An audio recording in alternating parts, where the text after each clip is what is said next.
呢個太陽，呢個日落唔錯。見識下浙江嘅農村樣貌。繼續又過嚟浙江九番台125嘅車，就係咁個款嘅。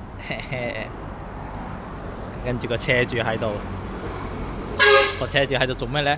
因為呢個燈壞咗，跟住佢又有一台一模一樣嘅，佢就話同我換翻一個好嘅俾我，所以佢而家喺度自己動手搞緊。順便睇下豪爵呢台 VX125嘅內部構造，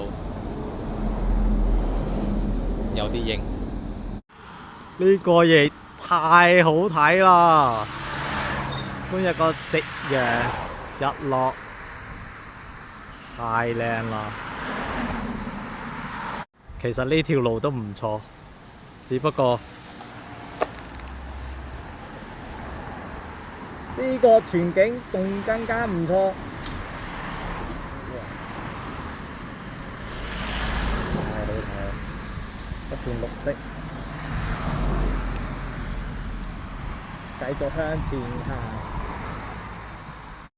再補拍翻多一個頭先嗰個靚仔車主，跟住幫我換咗好。呢個太勁啦佢！不過仲未上車牌，因為落咗班嗰日車管所。我而家返緊去宿舍嘅路上，走啦。